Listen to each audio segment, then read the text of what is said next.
written your question, please catch the attention of one of our, if the league ushers could please hold up their hands, catch the attention of one of our volunteers and give the card to them. Questions should be addressed to all candidates rather than directing a question to a particular candidate. Our question screening team over here will check questions for clarity and will possibly combine several similar questions received from the audience into one question on that topic. We will try to ask the candidates as many questions as time permits. Please, audience, refrain from clapping, booing, or otherwise showing your approval or disapproval of any response. Disruption will only delay the forum. Brochures, campaign literature, signs are only permitted in designated areas downstairs in the City Hall. The candidates are seated in the order that they will appear on the general ballot. We're going to start with our opening statements, and candidate Dolan will go first. Okay. Hello, everyone. Thank you so much for coming, and thank you for the millions of people watching at home on TV. My name is Brian Dolan, and I've spent my whole entire life in Boulder. My father spent his whole entire life in Boulder. I live in the house that my dad grew up in. My wife and I chose to raise our family here in Boulder because it's such a special place. I know Boulder very well. But over the last 10 years, there have been some major changes that don't fit with what makes Boulder special. When you speak to most long-term residents, they don't like the direction we're headed in. There's been manic growth and development that's overwhelming our infrastructure currently. The demand for people who want to move to Boulder is unlimited, and we can't, nor should we try to meet that demand. We need to consider the current residents of Boulder and their needs, not the needs of developers who don't have a vested interest in Boulder. There's a real cost to adding more density, and that's the quality of life for people who live here now. I want to represent the people of Boulder who live here, and not have the developers shape what Boulder is. Thank you. Candidate Friend. Good morning. Thank you to the League of Women Voters for having us, and all of you for being here. I'm Rachel Friend.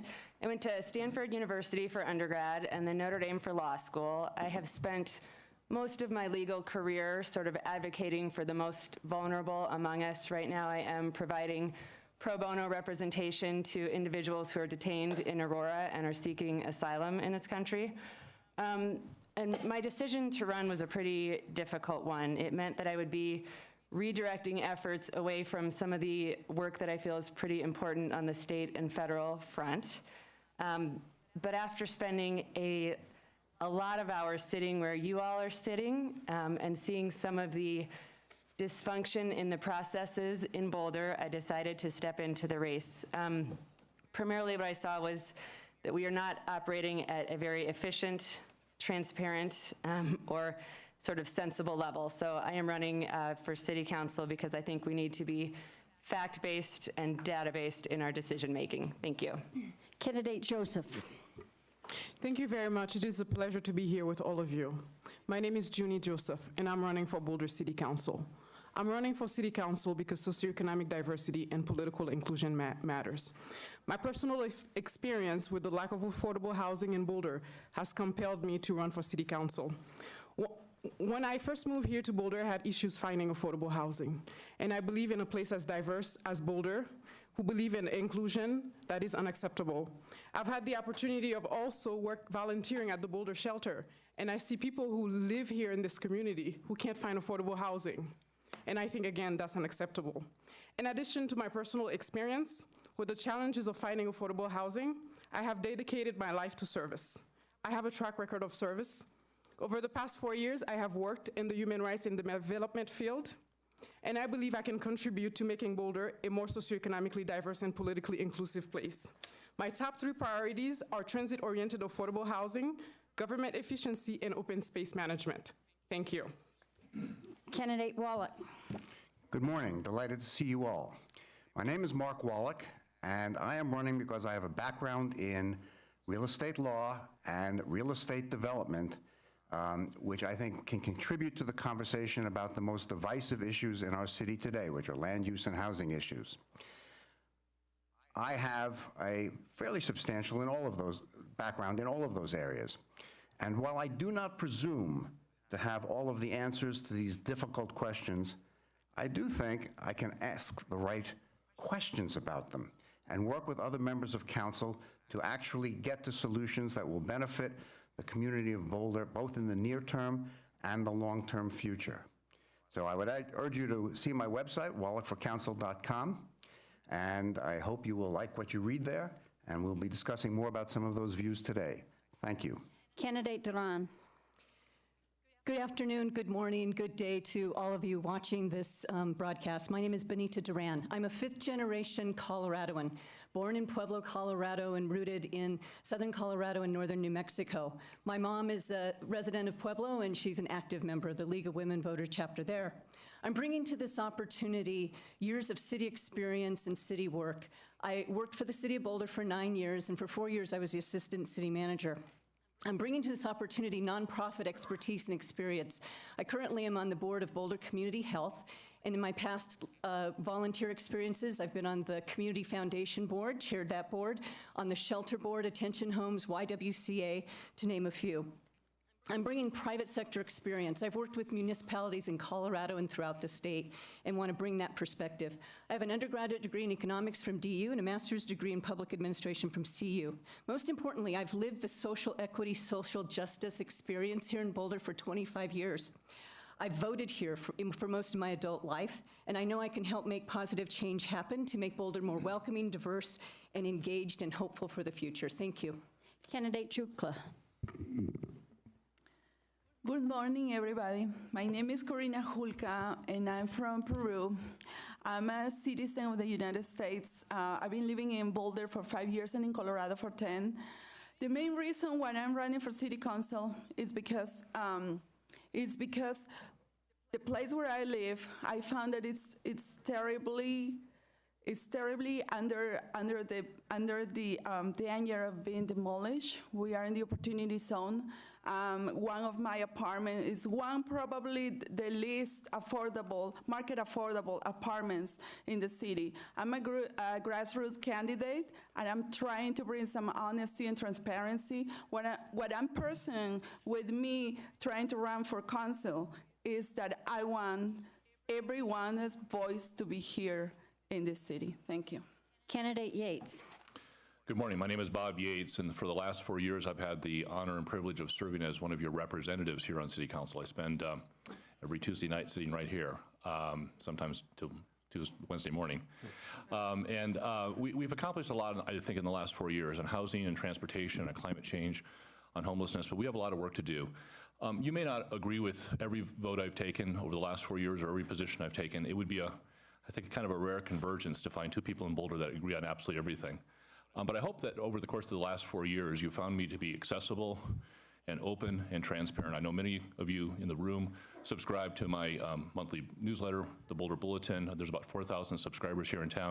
And I explain every vote I take and let you know every position I'm about to take and invite you to participate. So I hope that you'll give me an opportunity to continue to serve you for the next 4 years. We've got a lot of work to do on transportation to make it safe, housing to make it inclusive, homelessness to help folks get off the street and be compassionate for them, and climate change so that it's meaningful and replicable. Thank you. Again, my name is Bob Yates. Thank you for this opportunity. Candidate Swetlik.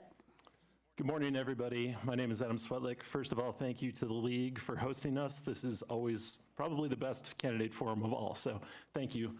I've lived here in Boulder for the last 13 years, 10 of them as a renter. I've been working at least 2 jobs ever since I graduated college from CU in order to stay here and live here in Boulder. And it took all that time working 2 jobs in order to save enough for a 1-bedroom condo built in the 70s. So we clearly have a housing issue here. And after I ran 2 years ago, you may remember that, I was appointed to the Housing Advisory Board and reappointed unanimously by including these 2 gentlemen. Thank you very much. So I've been focused primarily on our housing issues here in Boulder, the solutions to them, and what we should be doing to actually solve these issues. I'm also very, very interested in improving the city's engagement process. Right now, I just feel that more residents need to be heard before we make major decisions, especially about development. Thank you so much. Candidate Brockett. Good morning, everybody. Thanks so much for having us here. My name is Aaron Brockett, and for the last 4 years, it's been the honor of my life to serve the community of Boulder on City Council. And right now I'm running for re-election. So I'm a father of 2 young kids, a longtime small business owner in the North Boulder. Started a business here with my wife 20 years ago. And in the last 4 years, I've been working hard on housing affordability and better transportation options for cyclists and transit, working on social justice issues and to strengthen our social safety net and to fight against climate change here at the local level. So if you're willing to support me again for another 4 years, my plan is to focus particularly on principles of good and fair governance if I'm elected to another term, make sure we have a steady hand on the tiller here in Boulder, and make sure that all of our residents feel that every decision is made in a fair and proper manner. Thank you. Candidate Solani. First of all, thank you very much to the League for having us. It's great to be here. I moved to Boulder in 1975 to go to school. I was up in the mountains. And I have stayed here since then. I've run 2 small businesses. I'm a single dad and raised my kids here. The reason I'm running is I find it very compelling in this election to look at the vision of the town that we perhaps share or do not, and to know that in a very, very short time, this town has an opportunity to change in a magnificent manner. We have now opened up the town to out-of-state investments. We have embraced some Trumpians to come in and develop the opportunity zone. And this is one of our last opportunities, not mine, but as a city, to perhaps maintain the beauty and the ideas of some of our predecessors. I would bring in Ruth Wright and say how wonderful she's been in her vision, and gentlemen like Jim Crane. Thank you so much. Candidate McCord. Good morning, and thank you so much for being here. Our bodies are ever changing. Our hair is growing, sometimes it's falling out. We're growing lengthwise, sometimes widthwise. And the only way for our bodies to stop changing is for them to die. Now, likewise, our city is changing. And if our city ceases to change, it will be dead. Now, I've been a member of this community for the past 9 years. I'm a business owner, a homeowner. I'm a current commissioner with Boulder Housing Partners, and I've been a part of that board for the past 6 years. I'm an experienced lobbyist and facilitator. Now, I have the experience of successfully bringing together disparate groups to bring them to consensus. None of us want our city to die. And as your next city councilwoman, I will usher us through this change in a way that recognizes our various perspectives. Let's do this. Manasala Obra, vote Nikki. Candidate Orba. Hello. Hello, League. Thank you so much for hosting us today. I am an activist, a scientist, a life coach, a dancer, and I'd like to be your next councilwoman. I have a degree in actuarial science, which is risk management, from DePaul University, and I have, and I dance on the ground and in the air, near and far. I like to spread good news, and I like to highlight what is going right in our society. I'm running because I taught mathematics for 4 years. I have a teaching license in secondary mathematics education from CU Boulder, and I loved teaching people how to solve problems. And now I'd like to solve bigger civic problems. Candidate Cure. Thank you, Josephine.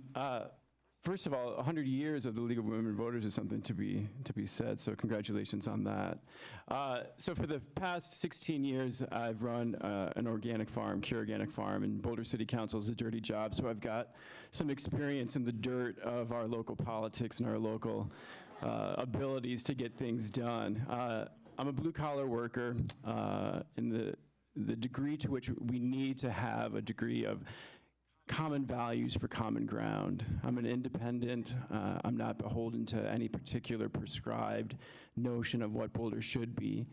I think that Boulder should be in regards to what we find as a community to be the best practice to move our community forward, inclusive, empowering. And so as a result of that, I've found that the best way of doing that is to find common ground. And the thing that I found in common ground is environmental protection, economic vitality, and especially in regards to our neighborhoods, the ability to protect them so that their character is beholden to the people that are living there and not to people who are trying to impose something upon them. Thank you for your vote. Oh, next, first I want to tell Candidate Orba, we apparently made a mistake and cut you off with 15 seconds. I'm going to give you a chance right after I finish with this. Candidate Peterson was unable to be here, but she has sent in, as we allow the candidates to do, a 1-minute opening statement, which I will read as much as I can get in 1 minute. So I'll keep an eye on, I'm going to, yes, this is where she fits here between Cure and McIntyre on the ballot. So that's why I'm reading it now, and then I'll give candidate Orba a chance to finish up your opening. Susan is a recently retired professional engineer who spent her career inspiring people to achieve big, innovative ideas. Now she is passionate about standing up for the things that make Boulder great, as directed by the people who live and work here. The top priorities on her list are better management of growth, development, and traffic, getting more serious about climate action, respecting and protecting Boulder's natural beauty and environment, fostering a diverse, vibrant, and sustainable community that is accessible to people of all economic levels. Quote, "My parents instilled in me that you should leave a place better than you found it. I came to Boulder 25 years ago to raise my son in a place where he could ride his bike to soccer practice, a place that was inclusive enough that I would see his teachers at the grocery store and our mailman at the coffee shop, and a place that was dominated by a respect for the beauty of the outdoors. It worked out great for both me and my son, and I want to do my part." Candidate Orba, 15 seconds. I'm currently a life coach. I'm also a landlord. And at my heart, I'm a public servant. And I would love to serve our beautiful town. Thank you. Thank you. Sorry for the confusion. Candidate McIntyre. I'm Mark McIntyre. I was not born here, but Boulder is my home. I have lived here for 42 years. I have 4 generations of family living in Boulder County, ranging from grandchildren to elderly parents. So I have some experience with kind of all phases of life here in Boulder. I have 32 years running and managing a small business and employing people. During my entire time here, I have served the community on various boards and commissions, ranging from open space special commissions to housing and transportation. I currently serve on the city's Transportation Advisory Board and just finished a stint on the city's Campaign Finance Working Group. For all of the service, I have tried to bring 3 principles to bear on that service.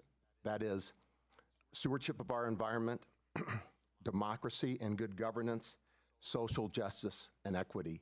And I'm very transparent, so if you visit my website, I've written out all my positions and answered all the questionnaires there.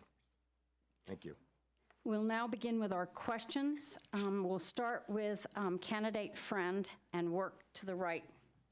What is your view on density versus neighborhood character? You have 1 minute to respond. Sorry, I was asking for water. Could you repeat the question one more time?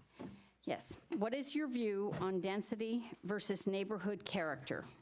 Well, thanks for starting out with such a softball. Here's some water. Thank you, right. My concern with looking through the lens of neighborhood character is that's not very definable, and one of my 3 core principles is grounding our decisions based on fact and data. So when we talk about something like neighborhood character, I prefer that we drill down to something that is a tangible fact. Like, are we talking about noise? Are we talking about traffic? Are we talking about the volume of people living in a home? Neighborhood character is, as a term, something that I find difficult to quantify, and therefore don't discuss that too much. In terms of density, I think we need to look at that in the context of the climate crisis, and I think that housing and transportation and the climate are pretty inextricably intertwined. So when we're talking about density, I just want to make sure that we are looking at it through the prism of facts and data and tying it to the climate crisis. Thank you. Candidate Joseph. Thank you. This is a great question for me because I'm running on socioeconomic diversity and political inclusion. And I've talked about my own issue with finding affordable housing in Boulder. So affordable housing is very important to me. And you mentioned density. I don't believe it's just about density because we know there are cities in the United States that are highly dense, yet unaffordable. So it's not about density. It's about creating policies and regulations that allow people to live here in Boulder, people who want to live here. Because we know there are thousands of people every day who are traveling into Boulder, coming in and contributing to climate change. So how do we provide housing for these people? It's through mixed use, fill-ins, and ensuring that people who want to live here get to live here. Thank you. Candidate Wallach. I think there is demonstrably no connection between density and affordability. Again, as my colleague Junie has mentioned, most major cities in America are experiencing a great increase in their density and a great increase in their prices. I don't think there's any connection between those two. And in Boulder, we have a diverse set of neighborhoods. Some are denser than others. I think that variety is something we should promote and support. I don't believe everybody has to live in the same kind of housing. You should have the opportunity to choose what kind of housing you live in. And many people select their neighborhoods precisely for specific characteristics. North Boulder is denser than Chautauqua, and Boulder Junction is denser than some of the larger state parcels. I think everybody should have the opportunity to pick where they want to live. And I think there's a place in the world for a city of modest size and diverse housing choices. Thank you. Candidate Duran. Thank you. As it relates to density and neighborhood character, I look at opportunities to align along transit corridors, places where people can shop, walk, engage in community, neighborhood conversations. So things that I'm interested in are what we call 15-minute neighborhoods, right? Places that are convenient and easy for people to get to and get their errands run and grocery shopping and all of those kind of things. I'm supportive of mixed use, where there can be the small business, the therapist, the counselor, the home improvement worker who can have a little office studio space in these mixed-use developments. I'm interested in neighborhood benefits that include nonprofits where they can office and have a place to serve their clients. I think there are opportunities along transit-oriented areas where we can embrace density. ADUs are also an opportunity. Thank you. Kennedy Hukla.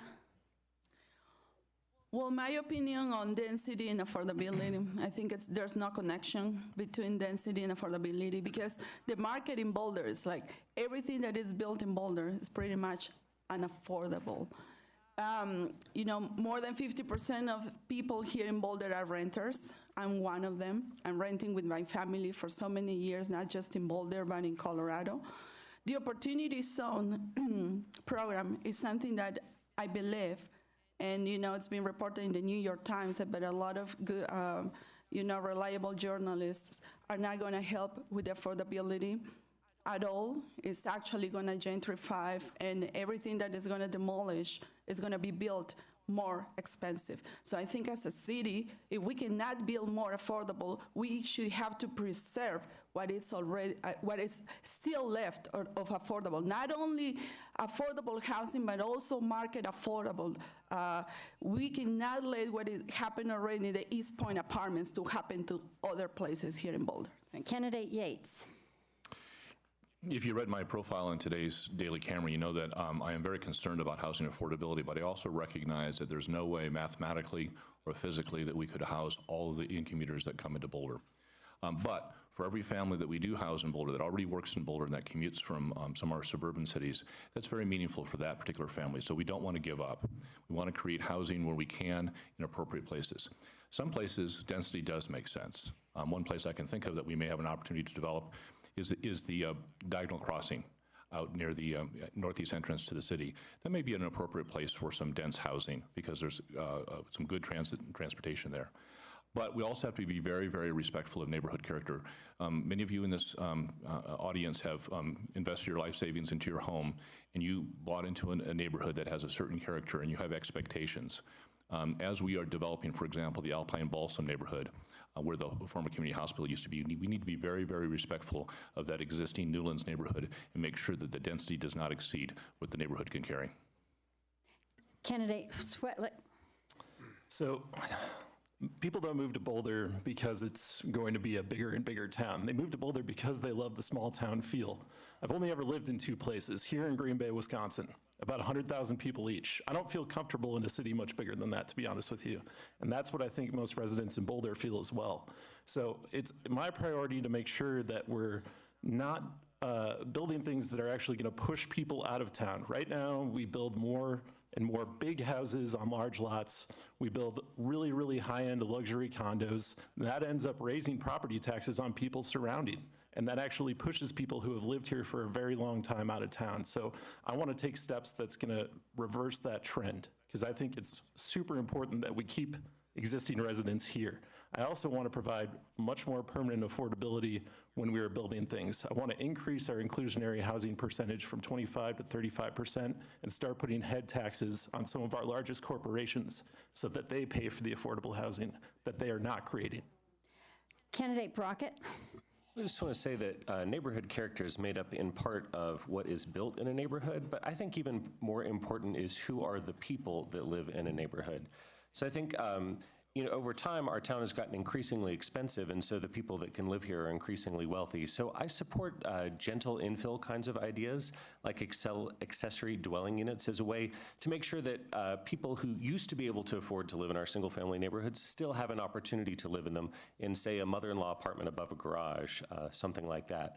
But that is to say, though, density doesn't belong everywhere. I think you make sure and put denser buildings only along your transit corridors where there's good services, where you can have a 15-minute neighborhood, where you can walk or bike or take the bus to most of your daily and weekly needs. So you have to make sure that the dense stuff goes where there are the services and the infrastructure to support it. And meanwhile, in the single-family neighborhoods, really only look for the gentlest kinds of infills, but to still preserve some income diversity in our town. Candidate Solani. Well, this is a hot potato issue, of course, and I think everybody's fascinated by it. One of the things that I very much believe in is that our neighborhoods need to be and are defined by the people that live in them today. Of course, we can never accommodate the amount of people that would love to come into Boulder. It's simply not available. I don't think that the densification urgency we now see so greatly in town will in any way enhance affordability. It has proven it hasn't enhanced affordability. So one, I think our neighborhoods must be maintained, and I think that the neighborhood character is defined by the people that live there today. Candidate McCord. So this city has a 15% affordable housing goal, and that equals 256 units of affordable housing per year.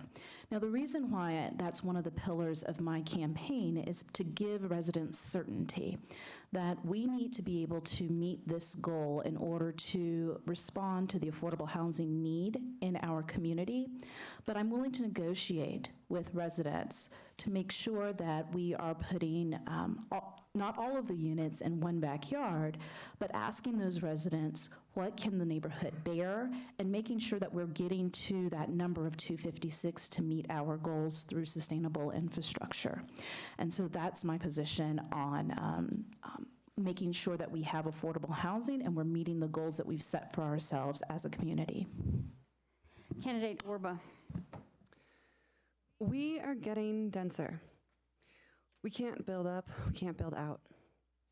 But we can absolutely mold where we get dense, and I feel that's our job as council people. I value neighborhood character and will advocate for preserving neighborhood character as we grow. I too believe in gentle infill and feel like Diagonal Plaza could be a little bit more dense, but would like to preserve the neighborhood density of Alpine Balsam. Thank you. Candidate Cure. Thank you, Josephine. So as Vice President of Historic Boulder, I've kind of got a skewed vision of that. You know, I feel like the importance of our neighborhoods, if you look at our history, the housing that has been built, whether that be in Martin Acres, being built as worker housing, right? Chautauqua, the impetus for change was based upon need. And also, when we had that impetus for change, there was also the need to enhance that protection of the neighborhood and the people that were living in that. So to that degree, I think alpine balsam is the huge elephant literally in this room in regards to how are we addressing this. And I think that there is a degree to which we have to accommodate, as Nikki had said, our citywide ability to get to 15% by 2035, while also maintaining the character of our neighborhoods, in addition to these opportunity zones on Diagonal Plaza are along major corridors, especially in regards to going to Longmont, so that we can build to accommodate those families and people living there. Candidate McIntyre. I'm going to go out on a limb here. I may lose some votes. When people talk about neighborhood character in Boulder, it's only because we are pretty much a homogeneous white community that we feel comfortable talking about it in these terms. And in fact, neighborhood character has been used as a term of racial suppression around our country, north, south.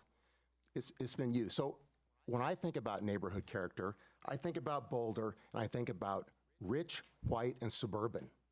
And you know what? If we build some ADUs and we build some granny flats and we build some affordable housing and it makes Boulder more diverse, if that addresses our social justice goals and the greatest common good, then I'm all for it. Candidate Dolan. So I had planned for a huge talk here, but then what Mark said kind of changed that a little bit. So I'm all for diversity and adding diversity to Boulder. I think that that's a huge key, but current plans with adding ADUs to large lots don't make sense because there's no plan to make those affordable. So we just basically add more market rate housing and push people who can't afford to live here out even further, and that makes that difficult. So, I mean, as it's been proven throughout every large city in this nation and throughout the world, density doesn't add to affordability. Cramming more houses in there literally just makes the quality of life for the current residents go downhill. So we need to find a way to add more affordability through different kinds of growth and not the current way that we're going. We're going to start with Candidate Joseph for this question. And this is a follow-up to the density question, and give everyone a chance to address the affordable housing issue. We have some mobile home parks and Section 8 housing for low-income people. Who is responsible for coordinating the home parks and Section 8?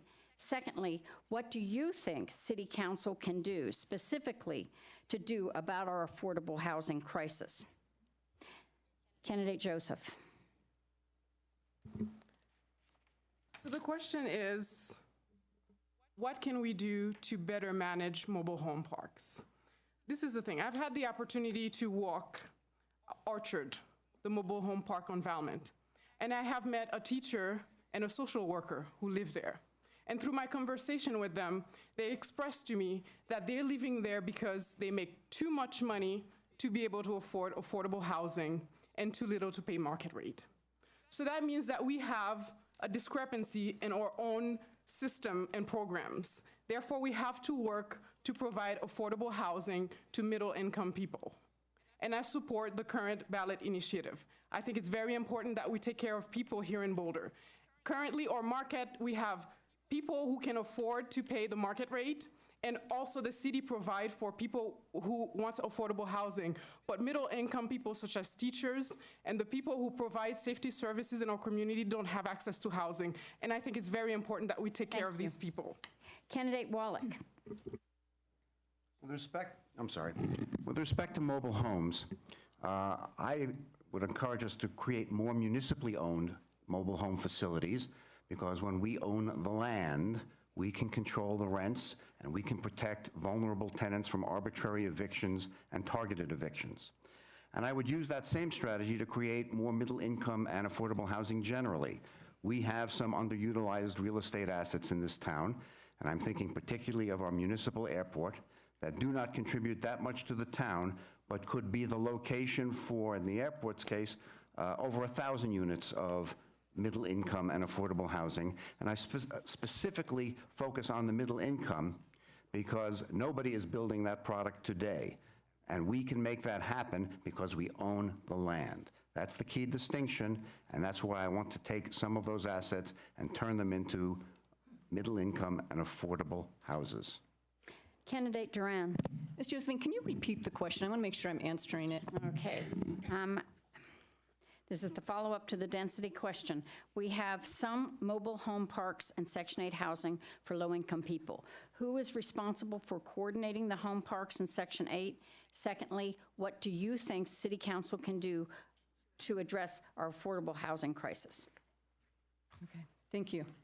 So in respect to the first question, there can be a variety of entities or individuals responsible for Section 8 housing. They can be nonprofit organizations, like the homeless shelter can be responsible for Section 8 housing vouchers that get distributed as a part of the Housing First program, or individuals can be responsible for carrying, or owners of the property can be responsible for carrying Section 8 responsibilities, and again, those vouchers. So what I think the city can be doing as it relates to Section 8 housing and other middle-income housing opportunities is to consider an aspect of what Mark Wallach here was just mentioning, but I would look at it from the community land trust side. I think there's an opportunity to utilize community land trust as an instrument for acquiring land that can be under city ownership to maintain a middle-income housing opportunity for folks. Thank you. Candidate Buchla. When we talk about mobile homes, we know that it's probably one of the least resources that we still have for affordable housing here. A lot of the population in Section 8 and also in the mobile home parks are the biggest minority here in Boulder, which is the Latino population. I think one of the things that the city can do is purchase these mobile home parks from the owners, like La Ponderosa, or I know that it's owned by a person that lives in California. I think the city should try to pursue to buy the land. Once we own the land, we can manage to actually preserve this. One of the last resources that we have, I mean, the Section 8 house does a great job allowing single moms or people that have mental problems to be, to pay $400 a month for rent and then, be able to save or study. It's a great program, but I think the city should put more into this, especially mobile home parks for the Latino community. Thank you very much. Candidate Yates. There's really three questions there. Who manages Section 8 vouchers? Most of our Section 8 vouchers are managed by Boulder Housing Partners, on whose board I sit with Nikki McCord. And Boulder receives a disproportionate share of Section 8 vouchers. We do a very good job, hundreds and hundreds of them. Second, our mobile home parks. We have 5 mobile home parks. Some of them are very, very well run and clean. One of them, which is not, is the Ponderosa Mobile Home Park, which Karina just referred to. Earlier this year, the city purchased that, and we'll be annexing it later this month so we can make that park a clean and safe place for its residents. Finally, with respect to solutions for affordability, I'm very proud of ballot measure 2I, which will be on your ballot this fall. I encourage you to vote in favor of it. It's a ballot measure that I prepared and worked on over the last 3 years with my city council colleague, Sam Weaver. It's a down payment middle income assistance program allowing families, middle income families who already work here in Boulder but can't afford to live here, to purchase their first homes here in Boulder with the aid of the city. I encourage you to vote in favor of ballot measure 2I. Thank you. Candidate Sweatlick. I would also say yes on 2I, and I'll just get that in there right away. I think it's just incredibly important that development start paying its way when it comes to developing more buildings in town. So right now, as I was referring to in the previous answer, only 25% of new buildings need to be permanently affordable units for housing. So in my mind, that percentage needs to be increased. That's something that City Council can do. We also need to start putting head taxes on the largest corporations that bring the biggest impacts on the town, traffic noise, raising of housing prices, so that we can actually balance the equation a little bit. And until we do, we're just going to continue to see a proliferation of really, really big tech companies coming here to attract top talent at the expense of people who are living here now. So I think that is incredibly important that we reverse that trend and keep moving towards more equity here in Boulder. Candidate Brockett. So So 1 minute is a very short time to answer all of that. On affordable housing, I'll echo my colleagues here to support ballot measure 2I. I'm going to focus on the other couple things. So mobile home parks are an incredibly important reservoir of market rate affordable housing in our community. And I'm proud that the City Council of Boulder over decades has worked hard to preserve those mobile home parks in town, make sure that they're not changed into more expensive housing, and to also support the residents, because there's a power differential, because the park owners control the land, and then the mobile home park residents own their mobile home park, own their own mobile home. But they're often at the whims of the mobile home park owners and can be mistreated. So the city has a long history of supporting those residents in those battles.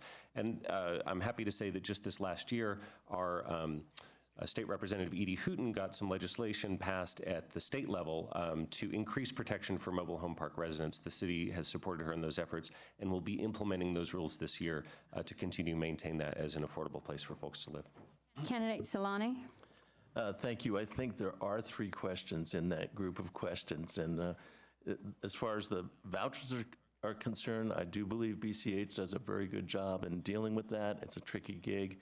The overhead in this city, as we all know, is so high. I would like to look at the mobile home parks, and I think a lot of my colleagues here are very much on the same track with that. The acquisition of Ponderosa not only gives an opportunity to maintain a very affordable region for people, but hopefully we can also think outside of the box. When you look at a mobile home park, all the abodes are single story, and they're very inefficient. So to meet up with some of our climate goals over time, if we can grandfather in the expense of the people that are existing and living there and start assembling and building much more modern, much more efficient housing, we can maintain it as a city-owned entity. Candidate McCord.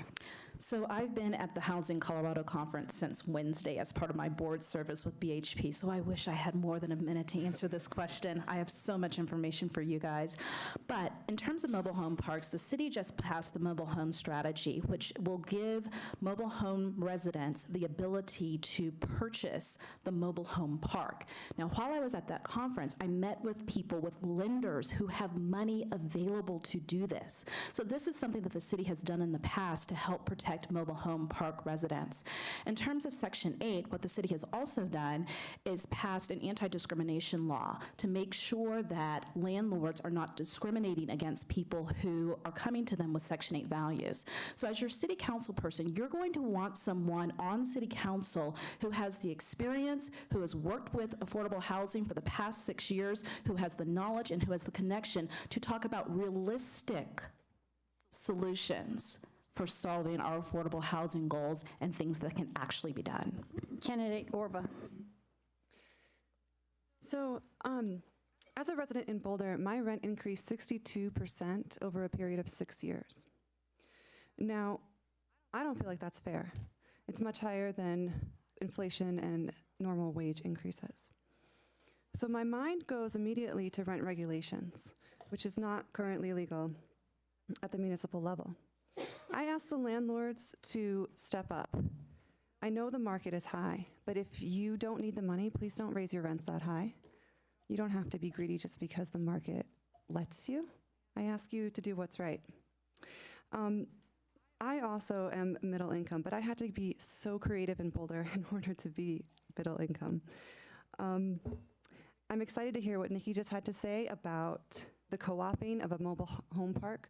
I truly believe in co-ops, and the people should be able to buy their own property and work together. I also believe that our 15% goal of affordable housing is a great one. Thank you. And thanks. Candidate Cure. Thank you, Josephine. Sorry. So I think the role of city council is always to protect and to empower those who are most in need. And obviously, the people who are living in mobile home parks feel very, very vulnerable as a result of their economic situation. And it is the role of council to support them. As this current council, this previous session, I just commend Bob and Aaron for the work that they've done in regards to empowering those people, and especially for Nikki with the work that she's done as well. I think, once again, the sense of common values for common ground can be sensed in EFA, the work that they do, Boulder Housing Partners, Attention Homes. There are some incredible organizations in this town working on behalf of these communities, and it is the role also of council to get out of the way and to take the advice of others in our community who know those situations better than we at council do. Thank you. Candidate McIntyre. So there are, I think, two success stories here. Ponderosa, I think, has the potential to be the Ponderosa Mobile Home Park that the city just purchased on the west side of Broadway up north, has the potential to be a real success story where we can build permanently affordable housing for those residents and convert some infrastructure that is well beyond its useful life and have those people live more comfortably and in better economic situation than they currently do in their mobile home park, which has experienced an incredible amount of neglect. The example of that, the success story that many people don't remember because now it's permanently affordable housing, is at Folsom and Valmont. That used to be a mobile home park. It is now a two-story permanently affordable housing. And again, we converted that without displacing the residents. And that's the model that we need to use going forward. Candidate Dolan. When you're at the back end of the questions, it's hard to come up with something new, but here we go. So similar to what Nikki said, I think the city needs to look at assisting mobile home users into finding ways that they can actually go to purchase their mobile home parks. It's a great way for us to help protect our lower income residents, but more importantly, it's going to make those areas permanently affordable so they actually won't ever be turned into different development. For affordability as well, I'd look at raising inclusionary housing from 25 to 35%. Increase cash in lieu, and then also look for partners so we can actually focus primarily on building affordable housing. And then I fully echo what Bob and Sam put forward with 2I. I think it's one of the best ways to move forward, and it's a new idea from where we were before. Candidate Friend. I agree, it's hard to be last. and agree with most of my colleagues here that we can't afford to lose existing affordable housing, so we need to do what we can to preserve the manufactured home parks that are in place.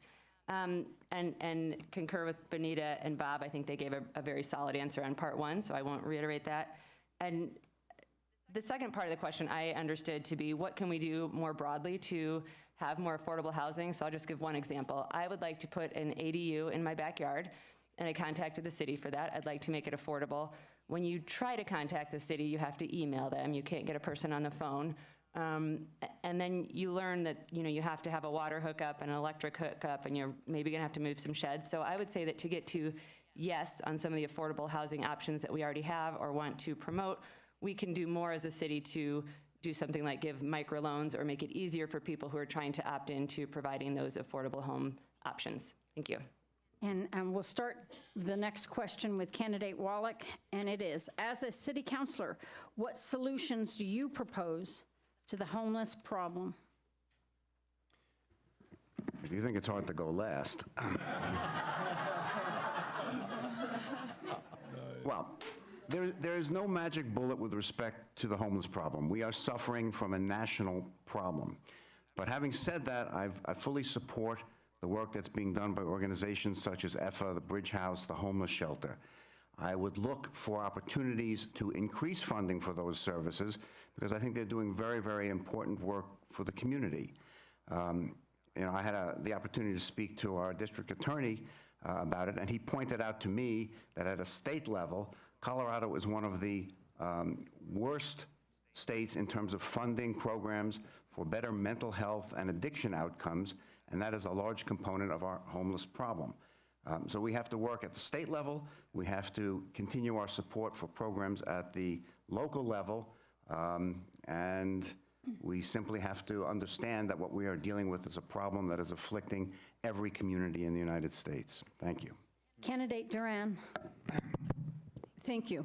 I'm a past board member of Boulder Shelter for the Homeless, and in the 6 years that I served on that board, 3 years of it was spent in this very intense process that involved all the homeless serving organizations to figure out who was doing what best and how we could better collaborate to create this coordinated system that we have today. So we've seen it now in its first 2 seasons of operation, and the city rightfully so, invested about another $2 million in this kind of program.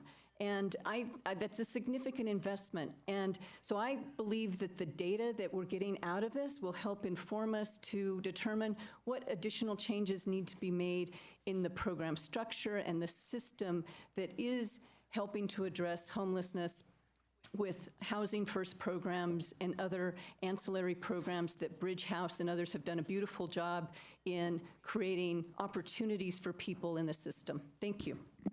Candidate Hukla. Well, when we talk about this topic, it's like a nationwide problem. The homeless is always related with health problems, mental problems, economical problems, and of course, drug problems. I think the city is doing a great job with, the program Path to, what's the name of the program? Path to Home, the EFA for emergency housing, and all of this. But I think that as a council member, I want to keep helping the homeless population, but I will also want to take into consideration that Boulder parks, Boulder creeks, libraries, outside the libraries, it's always been meant to be a place for families and kids to enjoy that.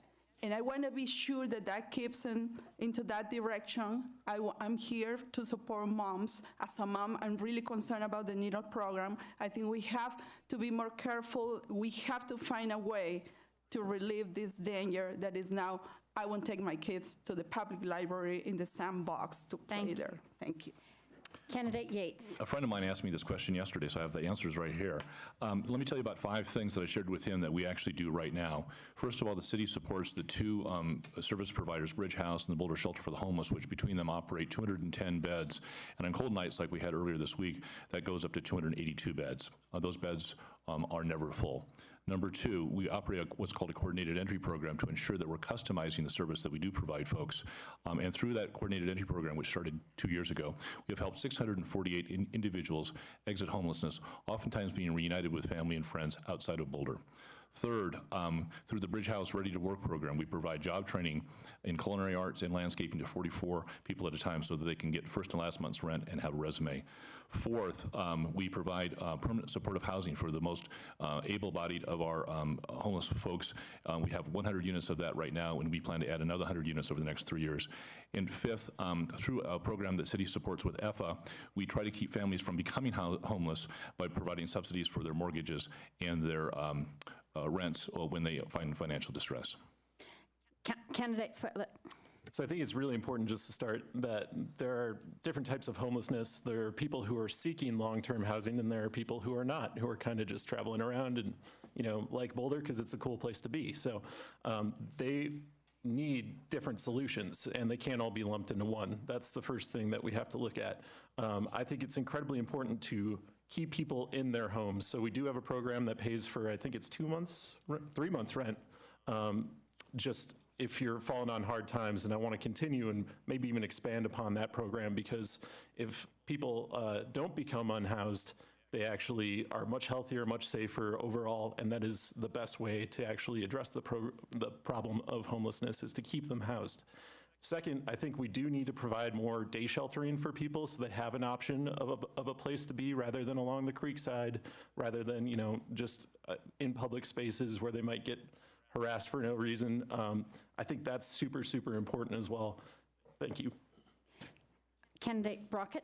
So revising our homeless services has been a major focus of the last 4 years in City Council. So Bob did a great rundown of what we've accomplished there. This is a national problem. There's only so much we can do at the local level, but I want to highlight a couple of those that Bob mentioned. So one of those, the fundamental solution to homelessness is housing. And so for the folks who've been here a long time and been on the streets for a long time, we're trying to get them off the streets because it saves society money and it gives people a dignified existence.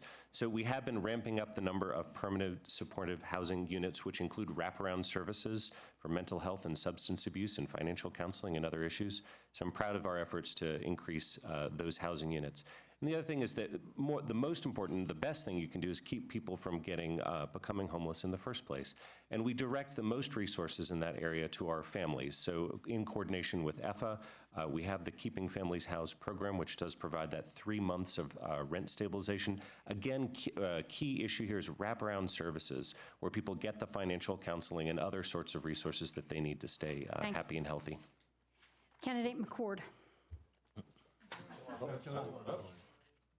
Candidate Solani. Thank you. Thank you for keeping me honest.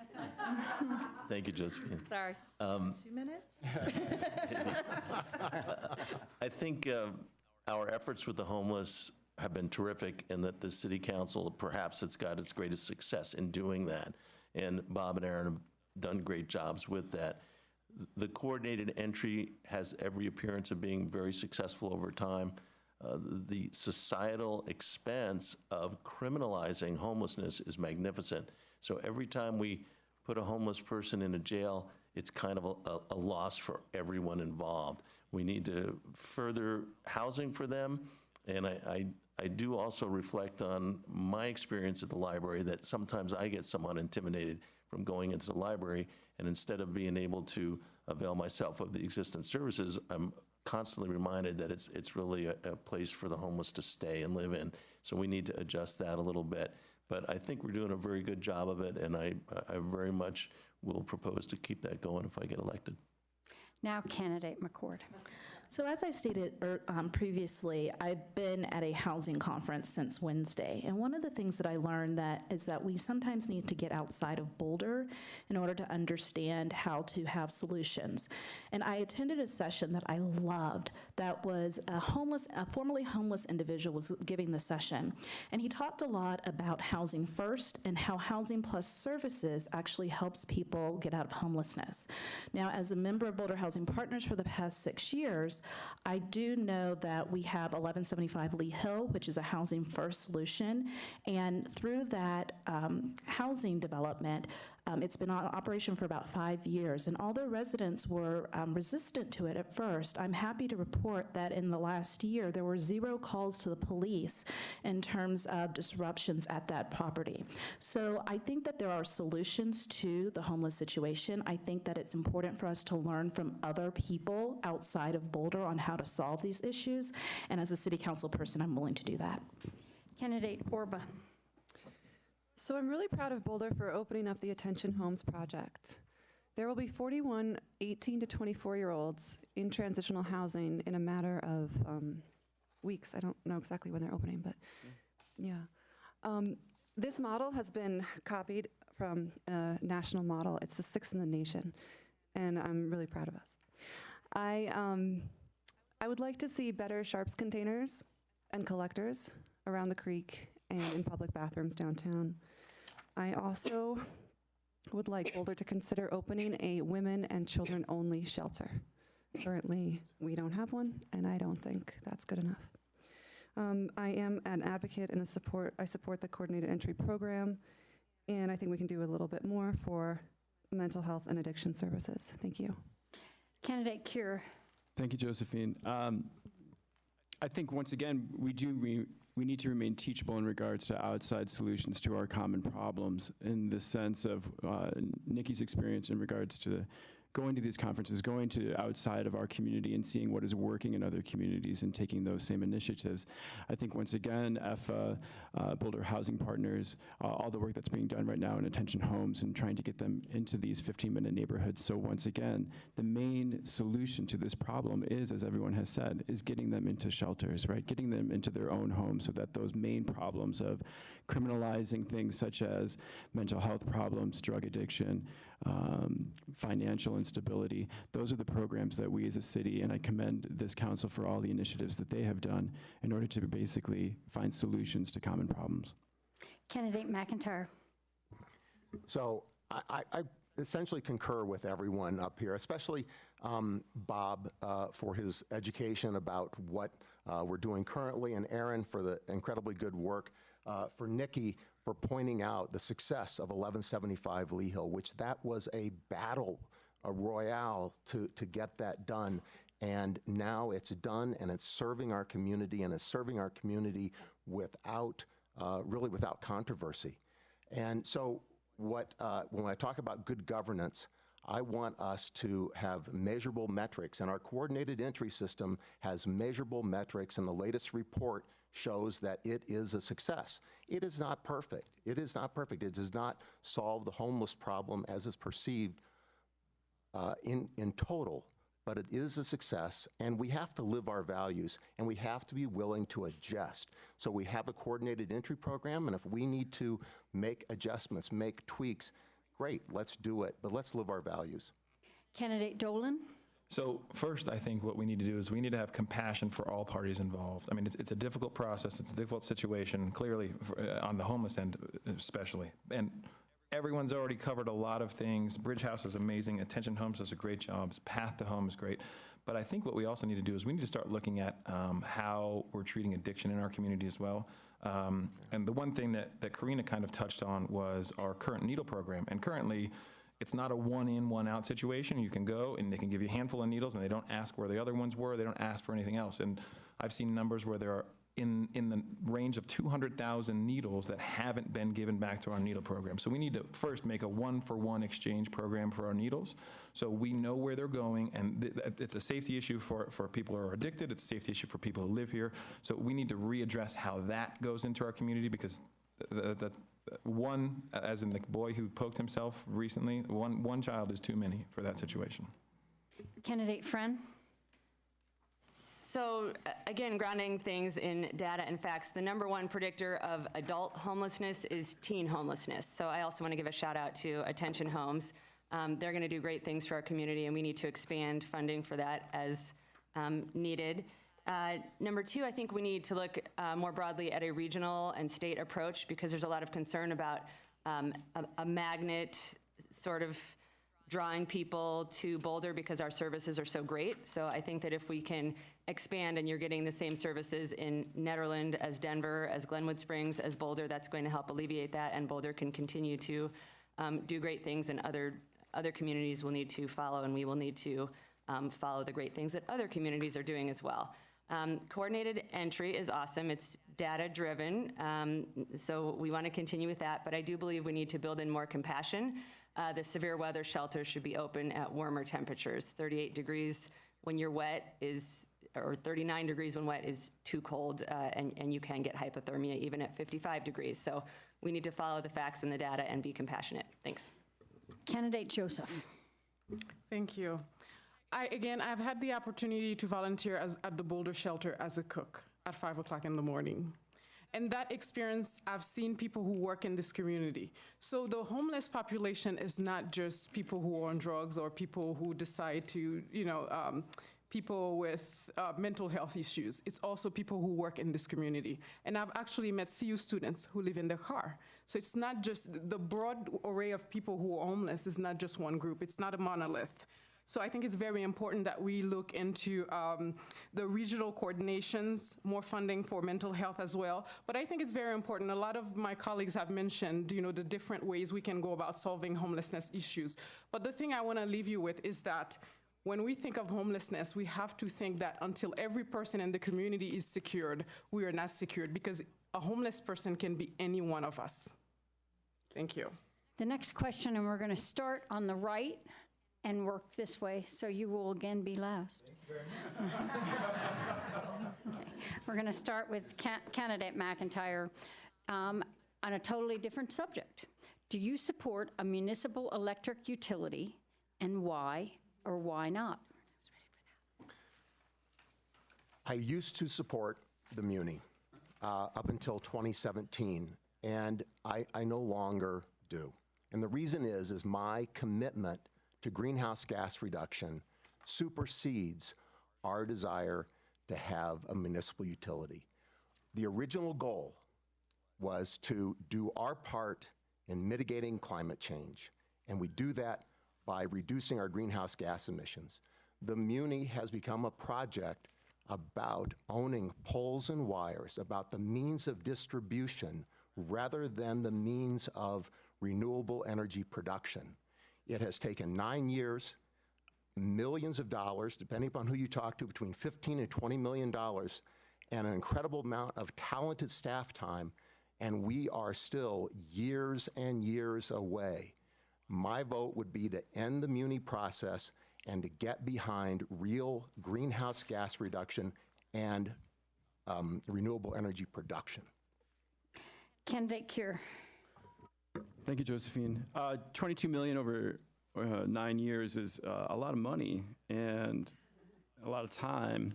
I commend the initiative of municipalization for what it did in regards to pushing this conversation forward to get Excel especially on board and to get some education around us as a community of what we are looking for. I do not support us putting our financial or our community in financial peril as a result of going after this goal.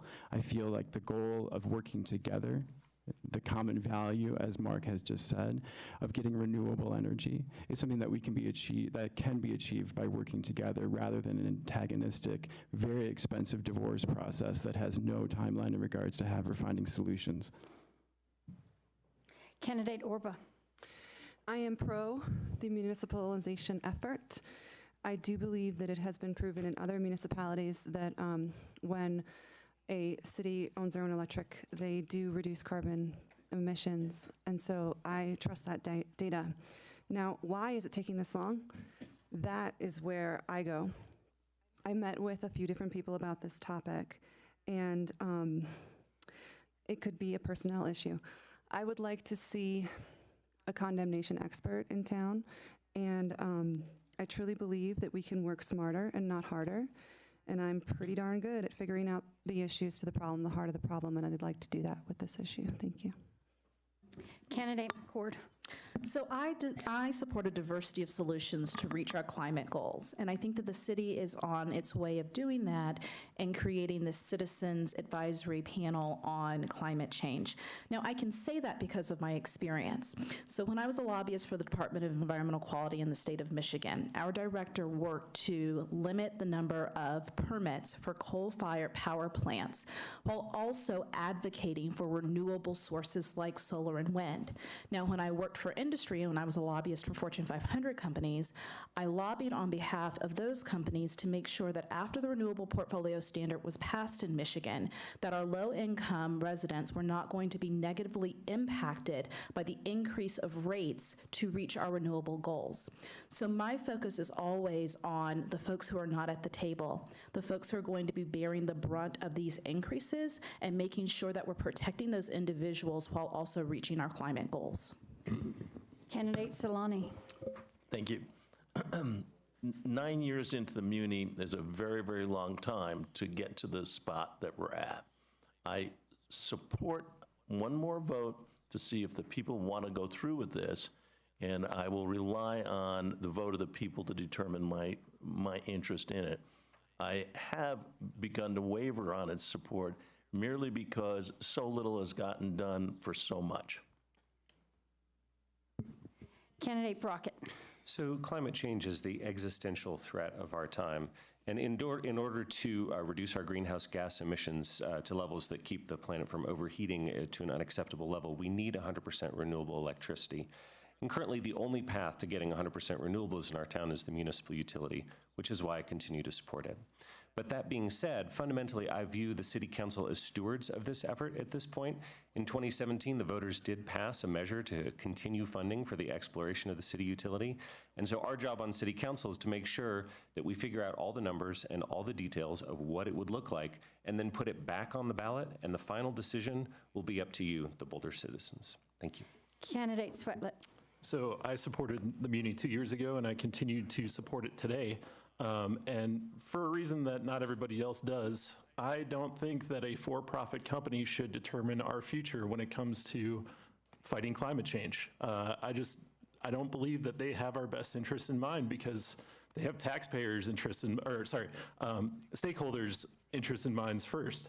And in my mind, that's never going to create a system where we actually reach our energy goals. So even if it is a costly expense for us, I believe the people should have the means of energy production, to be honest with you, and that it shouldn't be in the hands of people who are looking for profits first. Also, there's added benefits, like we actually get to have broadband citywide in our community if we have municipalization. It's so much easier. Longmont and Fort Collins have both done it. They also have much higher levels of service than Excel currently provides. So there's so many benefits, including in the future of our planet. Candidate Yates. The answer is no. I've always opposed municipalization. While climate change is an existential threat, I do not believe that municipalization is the solution.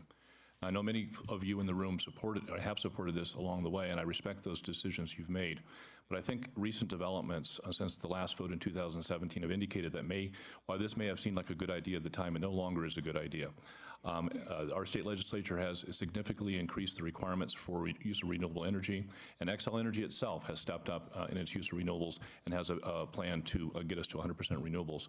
So I believe that this endeavor, whether it was a good idea to start with or not, is one that has reached the end of its life. Remember, the goal here was to do this and then have other cities follow us and replicate that and follow by example.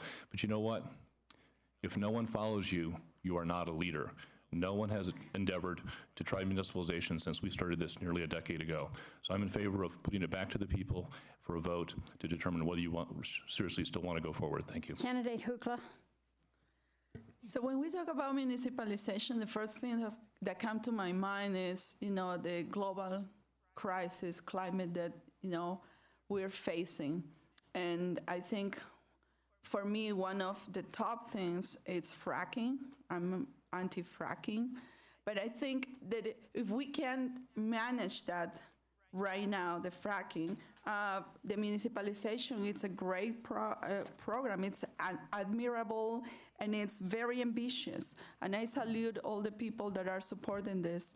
Of course, creating and be sure that we want to be 100% renewable energy by 2030. It's our goal, and I think the municipalization, we are in track. I think we got a good news a couple days ago that Boulder is going to be now. It's great news for Boulder. We're going to be entitled to own this, and I think these millions of dollars that Excel is making, we can use it. So, thank you. Candidate Duran. Thank you. I support and voted in favor of municipalization since the first vote that was taken in our city. I want to enhance and support what I've heard Councilman Aaron Brockett relate to today. I 100% support the position that he has articulated and agree that the council has been great stewards of this process over time. I think what matters is the way that we talk about climate change, and I'm going to give a shout out to an author and a professor that many of you may know, Max Boykoff, who's a CU environmental professor. He just authored a book called Creative Climate Conversations, and what he says in here is about the way that we talk about climate change does matter, and it impacts us on so many levels in all walks of life.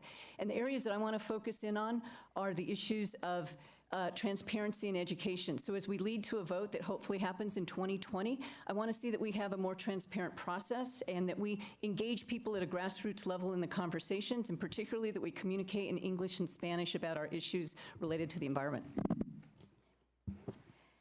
Candidate Wallach. There are two reasons I support the Muni. The first is substantive. Colorado still gets 54% of its total energy from coal.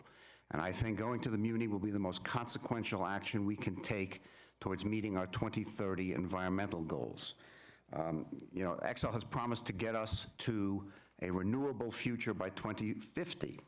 And that to me is merely a promise. And if it doesn't work out for them, we will be in the same place as we are when we try to ride our mythical RTD light rail station to Denver. The second reason is procedural. We have voted for the Muni. The people have voted for the Muni, and I think what they have said is continue the process, let's get to the number, and put that number in front of us for our decision. I think the people have the right to get to that stage, and I want to let them make a common sense judgment on that issue. Candidate Joseph. Thank you. We all agree that there is a climate crisis. But I'm running on socioeconomic diversity and political inclusion, and I always go back to those values when it comes to municipalization. I believe Muni is about political participation. The people have voted for it, and it deserved to be on the ballot, and I will support it because of that. But I think another aspect of Muni is the fact that, for instance, once we've municipalized, the people will have the opportunity to decide whether rate goes up and how a lot of the energy programs are done. I have had the opportunity to speak with Excel. I've spoken with the representative. He told me that he's working on municipalization. And I agree with Adam that it's true that Excel as an institution care probably more about its shareholder than about the people of Boulder. And I think municipalization will allow the people to have a voice within the process. Thank you. Candidate Friend? Thanks. So I personally voted for the Muni last time it was up. What I like about it is it gets us to 100% renewable energy, sort of with an asterisk. Apparently, we don't have the technology right now for anywhere to be 100% renewable. So for us to get to 100% renewable, it's probable that the cities around us have to up their use of fossil fuels. So that's a little bit a plus and a minus. I love the local control aspect of the municipalization. However, things have shifted in the last 2 years. So Excel and the state have upped their targets, and the cost has escalated dramatically. So at this point, your question was, do you support municipal electric utility? And I don't know how any of us can honestly answer that question when we are in a fact-finding mode right now. We don't know what it's going to cost. It could be anywhere from $200 million to close to $1 billion, and we can't bankrupt the city to get municipalization, in my opinion. So I think that this is a litmus test that is difficult to answer at this point because we do not have the facts. Candidate Dolan. So first I want to congratulate the city staff for their hard-fought victory that just came through on Thursday. And with the municipalization, the citizens have voted for it twice, so I fully support putting it to a vote for the third time once we actually find the final cost. I personally support the Muni, and there's a few reasons I do that. If we stay with Excel, they're not going to get us to our renewable energy goals in a fair amount of time. I've seen numbers that in 2027, where we have a goal as a city to, by 2030, be fully renewable, they'll still be getting 46% of our energy needs from coal and gas, and that doesn't work for what we're in the current situation with climate crisis we're going right now. And also, based on numbers I've seen, as a community, we can save between $20 and $35 million from buying our energy from somewhere else. But similar to what Rachel said, if the cost is too high, this may not make sense. So we need to see what the cost of the assets are. That's why I support putting it to a vote. And the nice thing is that Boulder's not putting all their eggs in one basket. There's a climate initiative team that works hard, and they have other aspects and other scenarios they're playing out. And so we're still moving in the right direction. Thank you. And then the next question is going to start with candidate Cure, and we're going to go with, because we're going to try and fit as much in, we're going to go with 45 seconds. And then we'll switch around a little bit, just to make sure you guys are able to keep shortened. track. All right. This is Yeah, little words. This is an interesting question. Do you believe that the 60,000 commuters into Boulder every day would be better served by clean light rail instead of more affordable housing? Is it a trade-off? Thank you, Josephine. Well, in the best of both worlds, there's both, right? So there are 64,000 commuters coming into a town of 108,000. So that's going to create some traffic issues. That's going to create some plausibility of actually having those things taken care of. I do find, though, that there is a reality check and a cold shower of what we can offer as a city in regards to housing is not amenable a lot of the times to what the price point is in Erie, Lafayette, Longmont, Broomfield. So I think we're all waiting for a train, as Mark had said, that is not in any way, shape, or form about to leave the station. So I think the best part about that is to try to get the opportunity zone, because that is along a transportation corridor, and that is a solution to that problem. Candidate Orba, sorry. I would like to prioritize affordable housing for city workers. I think we can do a better job of taking care of our municipal workers, and I don't feel like they should have to commute. Thanks. Candidate McCord. Could you read the question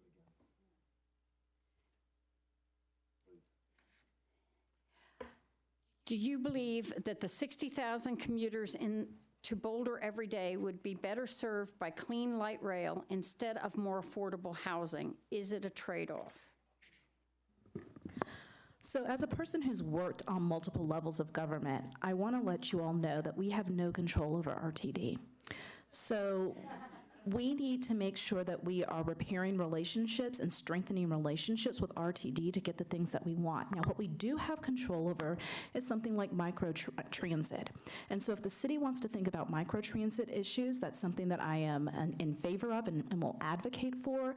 But I want us to get away from thinking that we have the ability to tell RTD what to do, because we don't. So let's find out some solutions that are within our toolbox that we can realistically get to, and let's focus on that and not want RTD to do something that they won't do.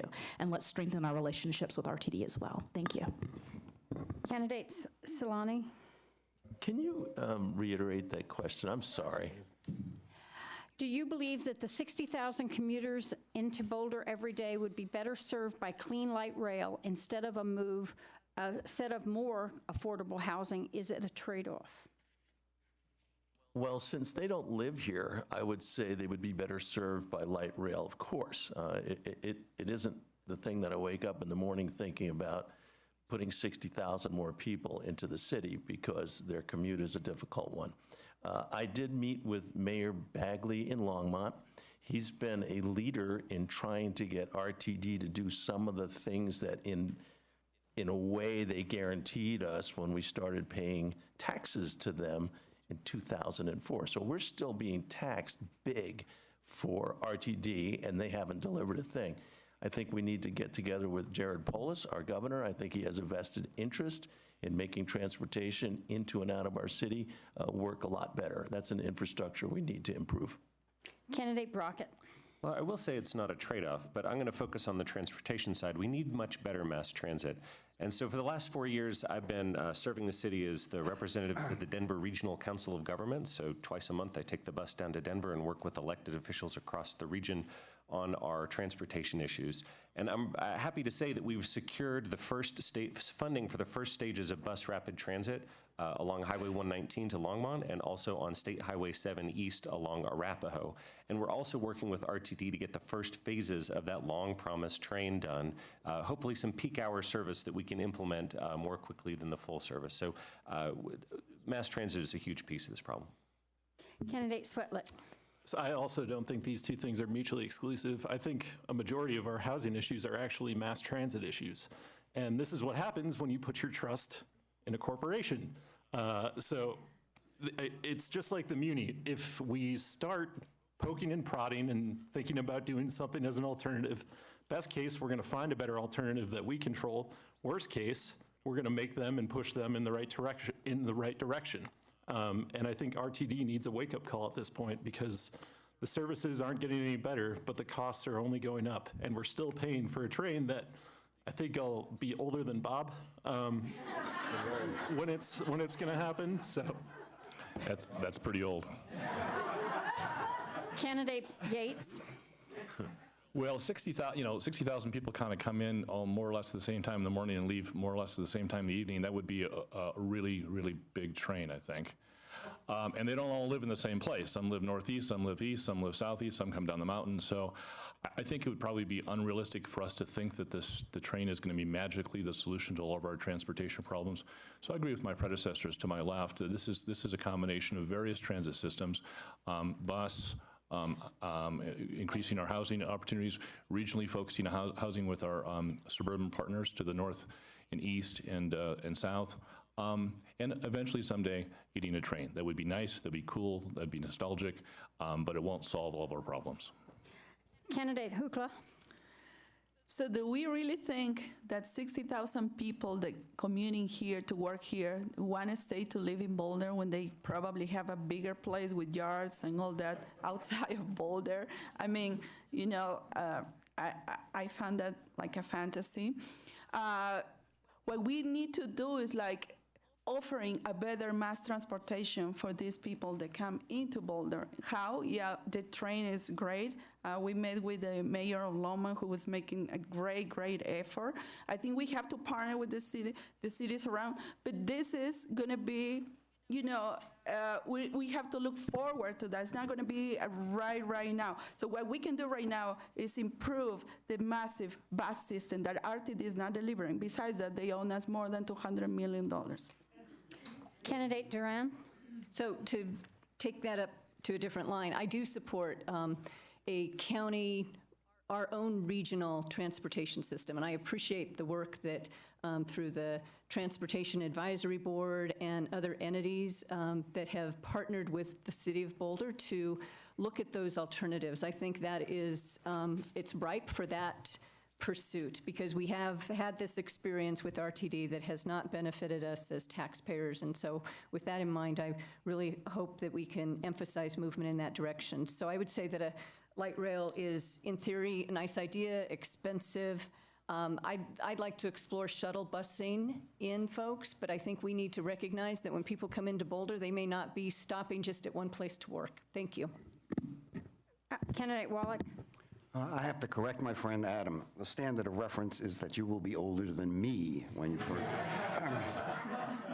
And no, I don't think there's a trade-off on that. One is obviously an RTD responsibility using our tax funds, which frankly they have stiffed us on. And the other is a local responsibility to create more housing opportunity. But I say that in the context that we will never house 60,000 in-commuters. It's not an either-or situation. What we want to do is create more opportunity for more people to affordably live in Boulder, but we have to realize that we can never accommodate that entire stream of in-commuters on a daily basis. Candidate Joseph? I have lived around the world. I've lived in Europe, I've lived in Switzerland, and I've lived in Germany. I've seen how transportation is done. Do we have an issue with transportation in Boulder? Yes, because we have over 60,000 people commuting in every day. We can definitely do better. I don't think it's a trade-off. I think we can do both. Provide affordable housing to the people who want to live here, and also provide transportation to the ones that are commuting, because our climate deserves it. We need to protect the people of the future, and I think as well we have to work in coordination with the other regional partners to ensure that we provide the type of transportation that will protect our climate and ensure that people get to have the opportunity to live in their community while they commute and to work here in Boulder. Thank you. Candidate Friend? So your question was, are 60,000 commuters better served by clean light rail instead of housing? And my answer is no. There is a climate crisis issue that we filter this through, and that also points towards having people live near where they work. But there's also a social justice issue here. So I'm going to talk about teachers, because I am a teacher, and my sister teaches in Boulder at Casey.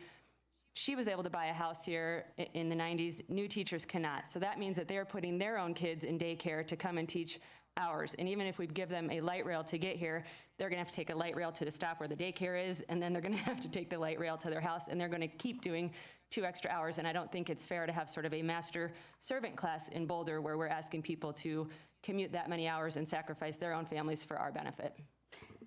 Candidate Dolan? So, as I believe Adam said, it's not a mutually exclusive question, but just to address it as it is, we don't have the space for 60,000 people to move here, and even if we magically came up with it, we'd have 60,000 new commuters to take care of services for the 60,000 new residents. So it doesn't really answer the question. But in terms of light rail, it's not the magic bullet either, but I think that we need to find ways to make it happen because it's one of the tools in our toolbox. But I've also been looking at doing shuttle systems kind of similar to what NCAR does, where people park on the outskirts of town and they go to 4 or 5 major job hubs throughout the town. So then that can help decrease that. So I think there's a lot of new tools that we can put forth, but we need to kind of start being creative with what we're doing. Candidate McIntyre? So I currently serve on the Transportation Advisory Board, and as such, I did a study. I went out and I looked at Arapahoe and Baseline and the Diagonal, and I can tell you a lot of people drive in every morning in a single occupancy vehicle. It's readily apparent. So we have these known traffic corridors, and what I want to see us do is twofold. One, build on the success of bus rapid transit, and Aaron mentioned new funding for bus rapid transit on 119. The second thing is for the city to take control in a greater way of our transportation destiny, and the HOP is an example of that. That's not an RTD product. That's run by the city with VIA. So we can actually make some real improvements in our transportation. The next question is going to be a yes or no answer, and we'll start with candidate Orba. This is a state, if you are not committed or are committed to the campaign finance limit of $20,700 that those taking campaign matching funds are. Does that make sense? No. Okay, that's kind of a, okay. Are you committed to the campaign finance limit of $20,700? Yes. Yes. Yes. Yes. Yes. Yes. Yes. Yes. Yes. Yes. Yes. Yes. Sorry. I thought I counted right. Yes. Does that help everybody See how make fast it? See how fast we can move when we're. Yeah. Thank you all. The next one is another interesting question. Though council does not, and we're going to start with Nikki? McCord. Okay? Just want to make sure. With candidate McCord. Though council does not oversee city staff, council does oversee city manager. How can council assist in facilitating a successful resolution to low staff morale as identified in the daily camera? Well, I am a facilitator who actually works with board of directors on how to be better board directors. And one of that is to make sure that we are uplifting and giving our city manager and our staff actionable goals and giving them the ability to do the work that they're best able to do. So I have a lot of experience in this. I believe that and I've also been a former state employee, so I know what it feels like for people not to value my work, and I value our city employees. So I want to make sure that I'm a city council person who is inspiring them to do the work that they are great at doing and not wavering or changing direction all of the time so that they have clear and actionable goals to get to. Thank you. Candidate Solani. Would you ask me that question again? I'm sorry. Thank you. Though council does not oversee city staff, council does oversee city manager. How can council assist in facilitating a successful resolution to the low staff morale as identified in the daily camera? Well, we have a huge staff for the amount of people that live in this town. So we have a very unusual dynamic therein, and keeping all of our staff happy, whereas it's a nice byproduct of good governance. I don't think it's an objective of good governance. And I think that our council really needs to solidify the issues that they want to deal with. We look at so many issues every year here that there's no way to get to them all successfully. So I think the council needs to sharpen that, and I also think our city manager has to have a position where she doesn't have her own agenda. Candidate Brockett. So I think part of the issue is that council gives staff too many things to do. This month we have special meeting after special meeting after special meeting as we have this incredibly packed agenda. Next year, if I'm reelected, I intend to work towards a more focused set of goals so that staff isn't exhausted all the time. But also I think we need to support our staff.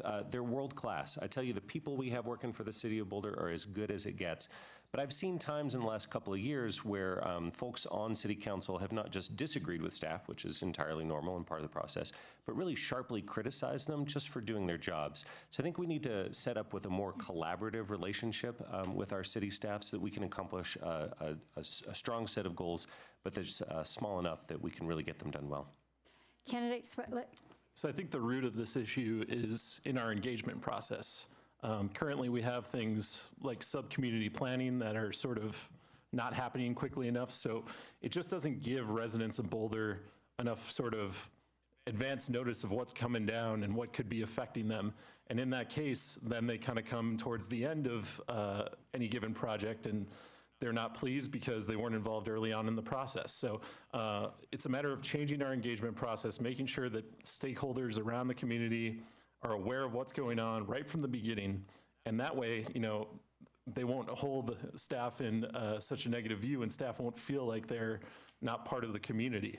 And I think that's going to really change everything overall in how we function as a community. Candidate Yates. I have to say that probably the most frustrating thing that I've experienced over the 4 years that I've served on City Council is a lack of discipline by City Council to stick to the plan. And I'm excluding Aaron from the comment I'm about to make. The way it's supposed to work is every January, we're supposed to have a council retreat, and we lay out the work plan for the coming year. Next year, it'll be January 17th and 18th. You're all invited. I hope I'm there. And then we're supposed to do that. That's what we're supposed to do. It's a negotiation between us and the staff.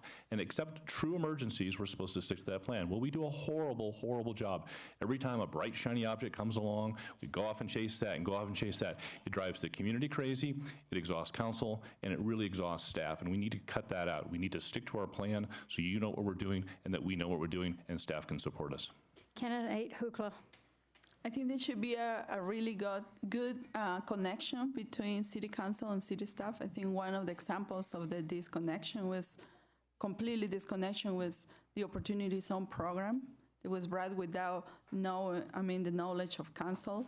And then we have now, it's going to change Boulder completely from 28th to 55th Street, not only housing, but also small businesses. I salute also the good job of the city council members.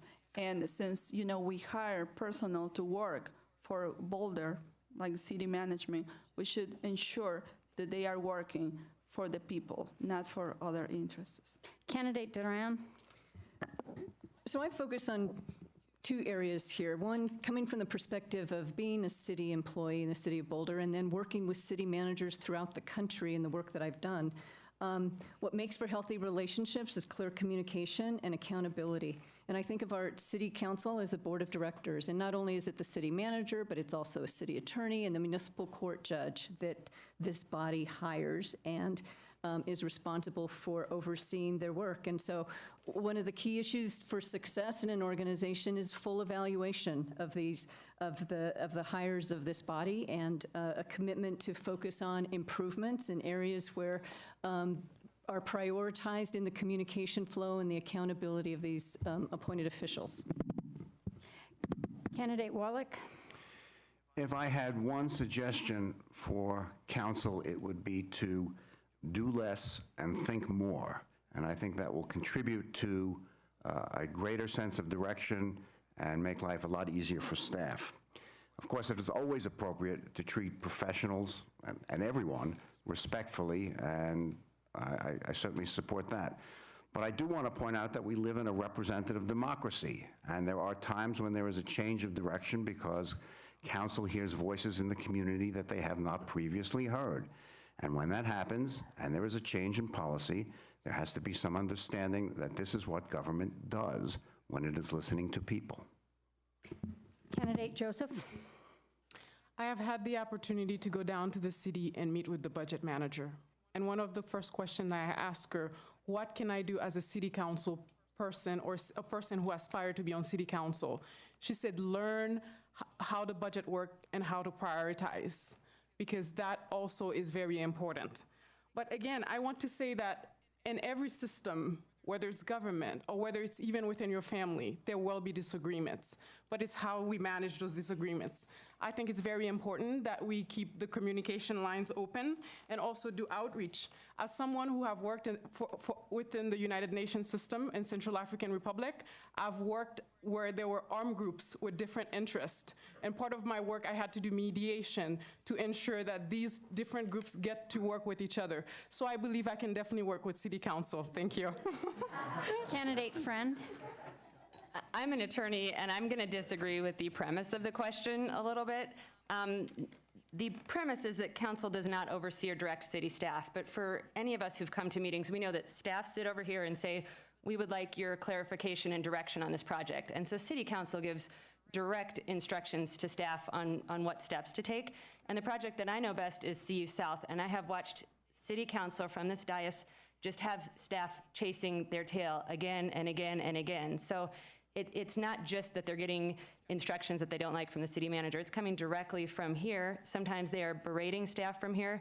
They will question facts to the point of, I would say, nearing gaslighting to staff. We have been bleeding staff on that particular project and have staff say, I'll come back if I don't have to do that. So city council can set the tone and can be transparent and direct. So I agree with that. City council needs to set the tone because staff is being pulled in too many directions and they're not sure what to do and they don't know what their actual overall goals are because it changes so frequently. Like Aaron said, we have an exceptional staff in Boulder and we need to allow them to do their jobs without micromanagement. And on a side note, I think we probably could have come to those conclusions without spending $217,000. Candidate McIntyre. 4 things. First, honor our stated goals and eliminate ad hoc actions. Second, agree on data and facts.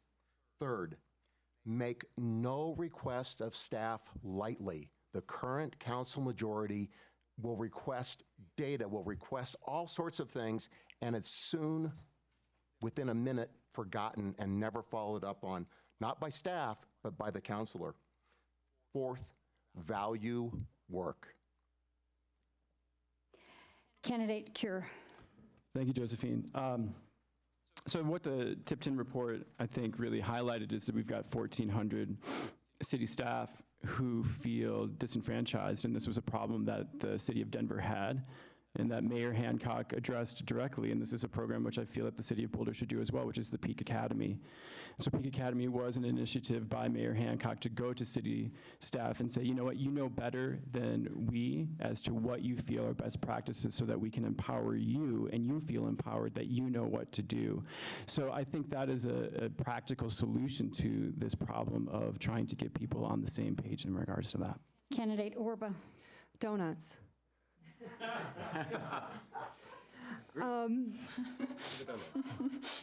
I'm a teacher, and as a teacher, you learn how to work backwards. You learn backwards design lesson planning. You work with the goal in mind, and you keep your classroom on the priorities. You put the objectives on the board so they know what they're looking at. You don't let them get caught in the weeds. You keep everybody on track. You focus on those goals. And I am great at it. I vow to stay on track and keep us to the schedule that Bob has mentioned a few times. I would love to show you what I can do in that department. I have a bird's eye view, and I will keep us to our priorities. Thank you. Now, this will be our last question, and we will start with candidate Solani. And it's a 2-part question. Great. No, we're cutting it to 5 now. No. Thank you all for being so patient. 1 minute to answer this question, and it says, how do you intend to listen to the public in a productive way, and please provide 1 or more specific suggestions on how to enhance public engagement? That's a great question. I think that everybody on this potential council sitting here needs to listen to the people. And we've had all sorts of questions about how do you engage with the various special interest groups that we see all the time and with the neighborhoods. I think neighborhood meetings have to be attended, and I think that's the basis of it all. And I think you just have to be very, very available and receptive to the interests of others. Candidate Brockett. Yeah, thank you for that question. So, I mean, it's so important to have good community engagement, of course.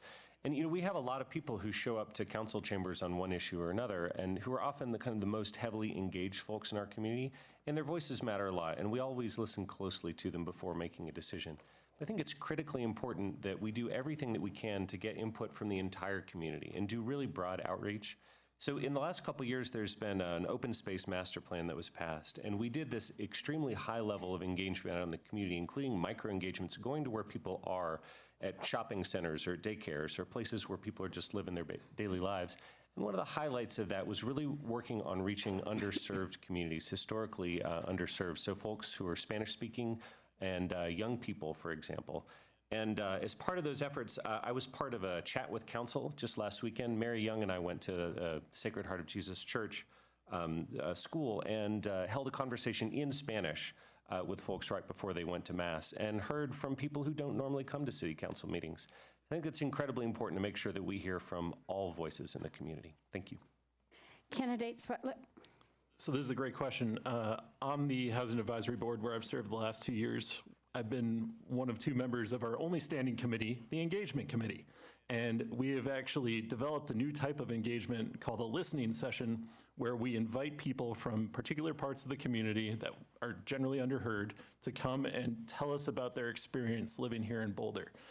The first one we did was for the permanently affordable housing residents, because none of us on the board were permanently affordable housing residents. And we also got permanently affordable housing developers out to speak to us about what they do to build permanently affordable housing. So what we learned in a lot of those cases is things we wouldn't have known, like when you unbundle people's rents from their services, it looks like the rents are cheap, but actually they aren't, because they don't have services like storage or parking.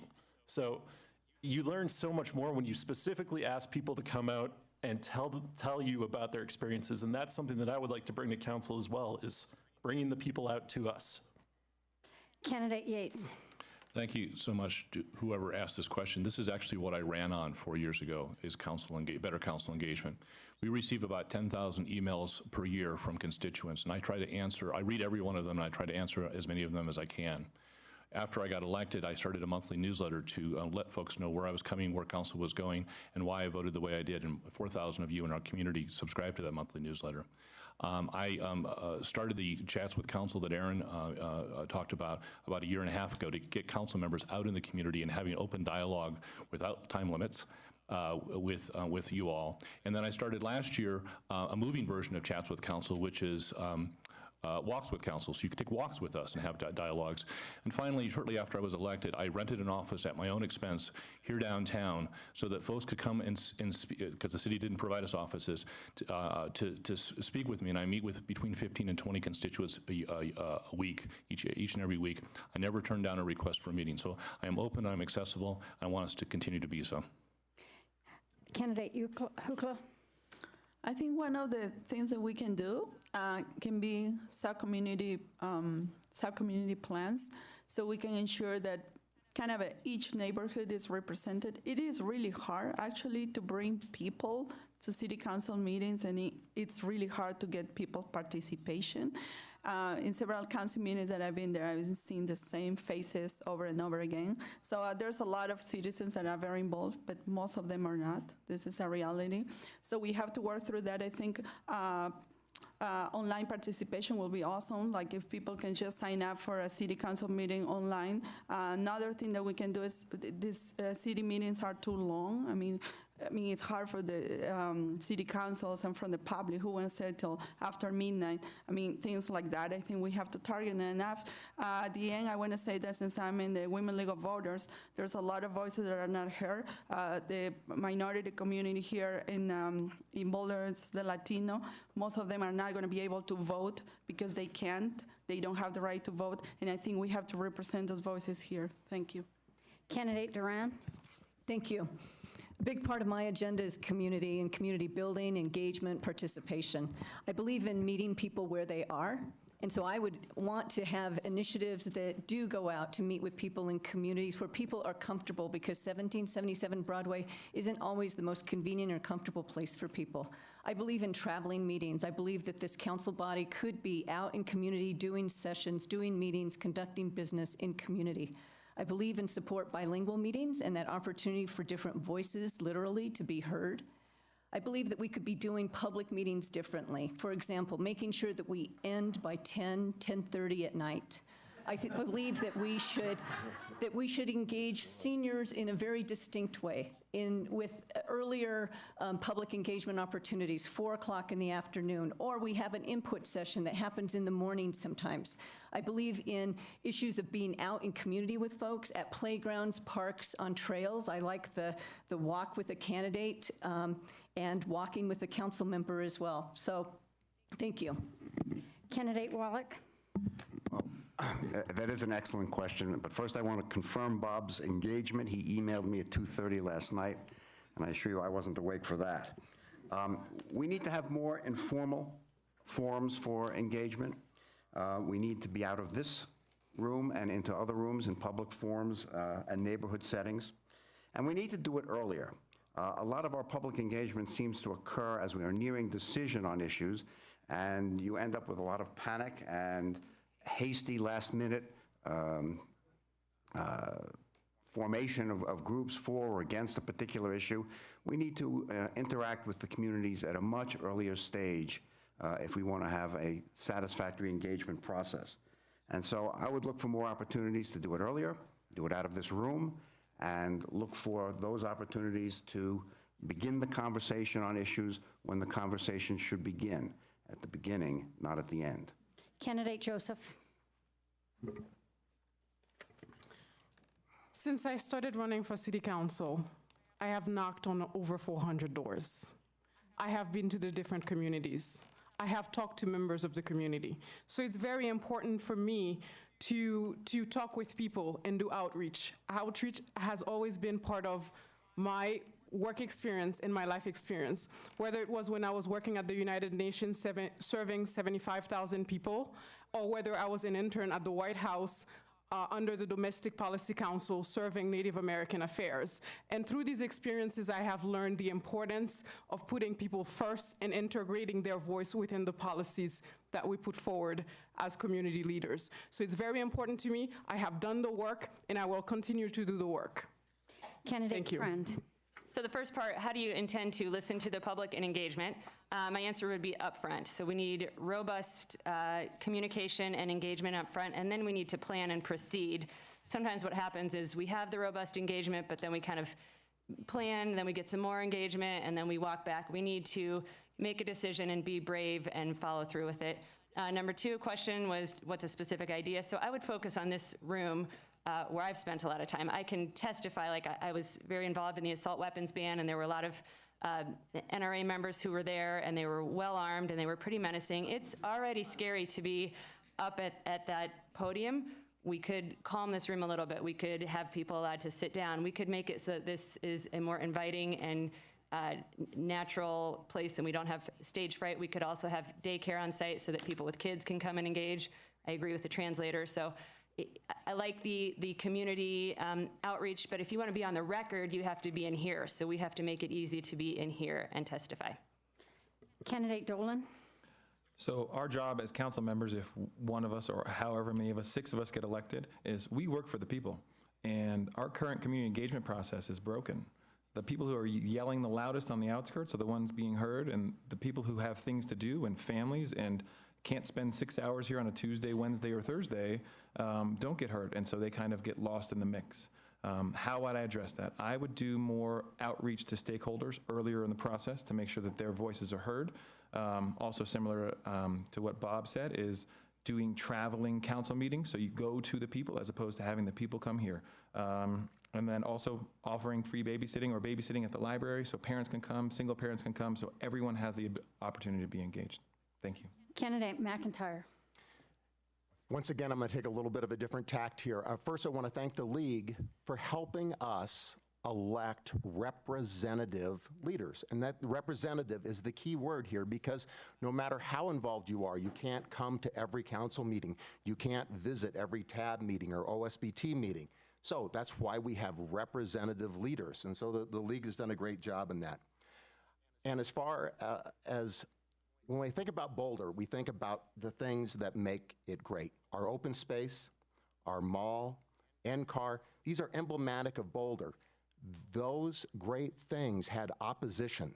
People walked away from those meetings saying, you know, that's not the role of government. We shouldn't do that. There was opposition to the downtown mall. So what I think the most important thing is elections matter, and it's to elect people that generally represent your views. That's the key. Candidate Cure. Thank you, Josephine. Well, for the past 15 years, I've stood in the middle of 13th Street twice a week selling vegetables and talking to a lot of people in Boulder. So I've heard a lot of different opinions on how fresh the eggs are or the taste of the carrots this year. So I think that degree of engagement is a part of being accessible to the people that you're representing, as Mark has just said, and I commend this current council for the engagement that they've done and the initiatives that they've done in regards to getting out from these chambers into the community.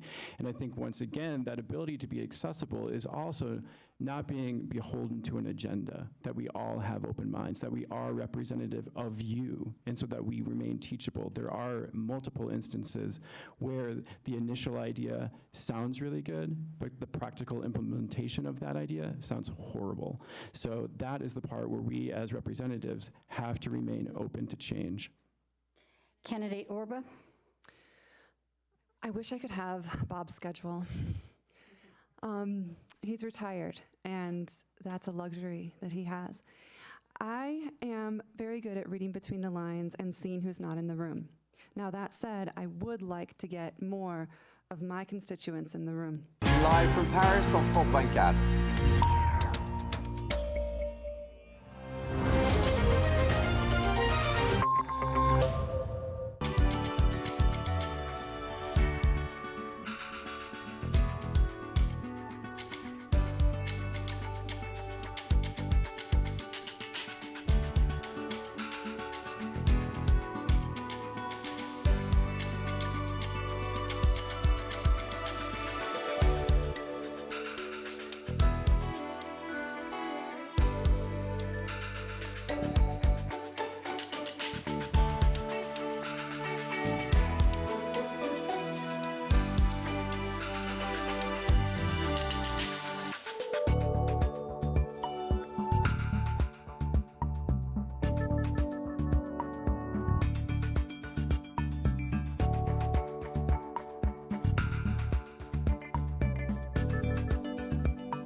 Bolivian President Evo Morales is running for his 4th consecutive term. As an Aymara Indian, he is proud of his people's customs, so different from the formalities of the presidency. It's our president's government who have allowed indigenous women to wear the pollera and not be forced to abandon it in order to gain access to a public job. President Evo Morales knows our suffering. Can you see how much Bolivia has changed? A demigod for some, a tyrant for others. But to oppose his government is to risk brutal repression. We mobilized in the street, and unfortunately, one of our classmates died. He was shot dead. Reporters explores the contradictions of a Bolivia transformed.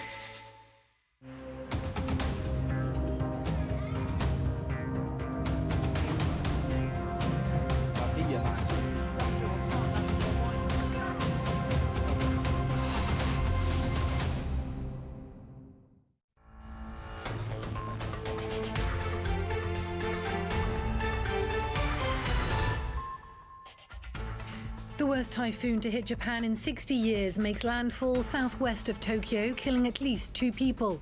The country braces for major damage as massive waves pound into its main island. As Turkey presses into the 4th day of its controversial offensive against Kurdish fighters, its military forces say they've captured a key Syrian border town under heavy bombardment. And Kenyan Olympic champion and world record holder Eliud Kipchoge becomes the first athlete to break the 2-hour barrier for a marathon, sending shockwaves through the world of sports. Thank you for joining us in the France 24 newsroom. I'm Nadia Sharby. At least 2 people have died and dozens have been injured in Japan as the worst typhoon to hit the country in 6 decades made landfall on the main island of Honshu